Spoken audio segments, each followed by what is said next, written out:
Sensex ने finally अपना all time high बना दिया। काफ़ी सारे लोगों को ये कन्फ्यूजन है कि क्यों स्टॉक मार्केट में पिछले 2-3 महीनों से इतनी तेजी आई है। तो आज जानेंगे 3 रीज़न के बारे में जिसकी वजह से स्टॉक मार्केट में तेजी आती है। तो सबसे पहला और इम्पोर्टेंट रीज़न होता है फंडामेंटल्स कोई भी कंट्री के।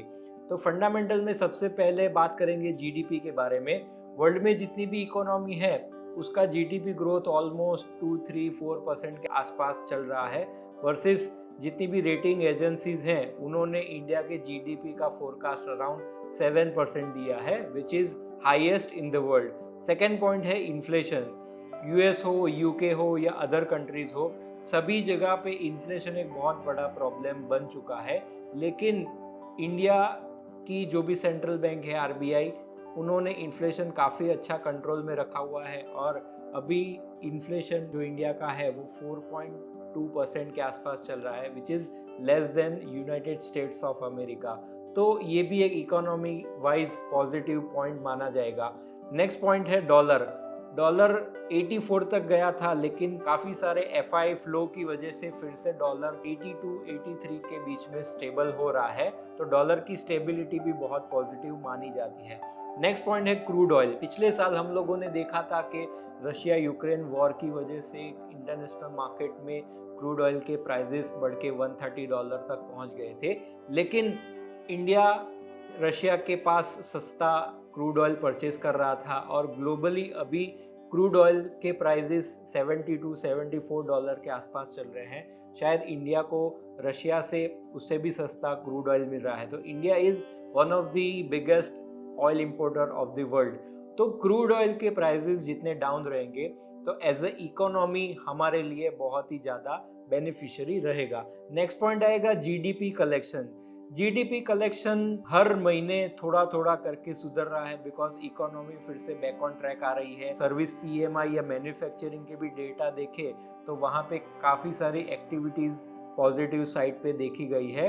तो जीडीपी कलेक्शन गवर्नमेंट के लिए एक fix amount of income source बन गया है जिसे आगे जाके गवर्नमेंट डिफरेंट पैरामीटर में स्पेंडिंग कर सकती है। तो जीडीपी कलेक्शन का पॉजिटिव होना भी एज ए इकोनॉमी बहुत ही ज़्यादा बेनिफिशियरी रहेगा। और इसी सब फंडामेंटल्स की वजह से इंडिया में रिसेशन की जो प्रोबेबिलिटी फोरकास्ट आया था कुछ महीनों पहले वो ज़ीरो था। काफ़ी सारे वर्ल्ड में ऐसे कंट्रीज़ हैं जहाँ पे अभी भी रिसेशन की प्रोबेबिलिटी बनी हुई है। रिसेंटली न्यूजीलैंड भी रिसेशन में आ गया वर्सेस इंडिया में things are moving very positive. तो ये सब चीज़ों की वजह से इंडिया के फंडामेंटल्स बहुत स्ट्रांग है और फंडामेंटल्स लॉन्ग टर्म में चेंज होते हैं। तो फंडामेंटल्स का चेंज होना सबसे इम्पोर्टेंट पॉइंट माना जाता है। सेकेंड पॉइंट आता है सेंटिमेंट। सेंटिमेंट्स मतलब ग्लोबली इस तरह के जियोपॉलिटिकल या अदर न्यूज़ चल रहे हैं। तो पिछले साल हम लोगों ने देखा कि रशिया यूक्रेन वॉर की वजह से जियोपॉलिटिकल टेंशन बहुत ज़्यादा थे। उसके बाद यूएस में इन्फ्लेशन का बढ़ना, इन्फ्लेशन के बाद यूएस में इंटरेस्ट रेट का बढ़ना, इंटरेस्ट रेट बढ़ने से यूएस बैंकिंग क्राइसिस, और उसके अलावा चाइना और ताइवान के बीच में भी काफ़ी सारे इश्यूज चल रहे थे। तो अभी सेंटीमेंट धीरे धीरे पॉजिटिव हो रहा है। यूएस सेंट्रल बैंक ने भी इस बार इंटरेस्ट रेट में पॉज दिया। रशिया यूक्रेन वॉर में भी काफ़ी लंबे समय से कोई नेगेटिव न्यूज़ नहीं आ रहा है। यूएस इकोनॉमी में जो भी जॉब्स के डेटा आ रहे हैं वो भी पॉजिटिव आ रहे हैं। तो सेंटीमेंट धीरे धीरे सुधर रहा है जो स्टॉक मार्केट को सपोर्ट दे रहा है। और थर्ड पॉइंट लिक्विडिटी। लिक्विडिटी एक ऐसी चीज़ है जो शॉर्ट टर्म में कोई भी स्टॉक मार्केट को ऊपर या नीचे ले जा सकती है।